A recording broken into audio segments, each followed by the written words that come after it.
కోరుతామని చెప్తున్నాం.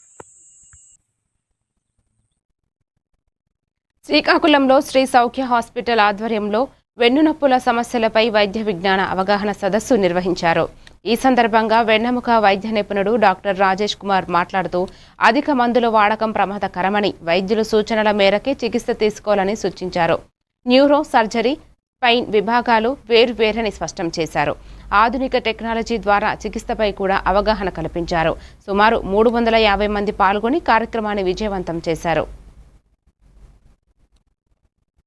కొరియాలో ఉండేవి ఆల్ ఇంట్రడ్యూస్ చేసిన తర్వాత క్వశ్చన్స్ ఇంకా మనకి ఎక్కువ కోరుకోవాలని మీ అందరికీ నేను మనవి చేస్తున్నాను.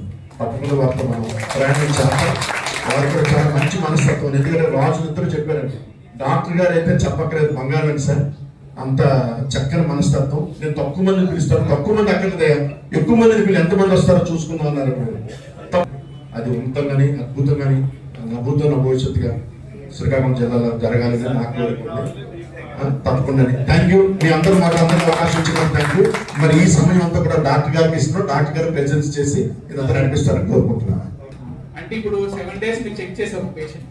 అంటే ఫస్ట్ డే తినక ముందు 80 వచ్చింది, సెకండ్ డే 85, అలా థర్డ్ డే 90, 95, 85 అలా వస్తూ ఉన్నాయి ఫ్లక్చువేషన్స్. తినే ముందు తినక ముందు అనేది ఆప్షన్ లేదు. ఈ మెడ్హబ్ గ్లూకోమీటర్ మాత్రం చాలా బాగా ఆప్షన్స్ ఇచ్చాడు. సో ఇది అందరూ యూజ్ చేసుకుంటారని నేను మన దగ్గర ఇన్సూరెన్స్ కేసెస్ మనం పెట్టుకోవచ్చండి.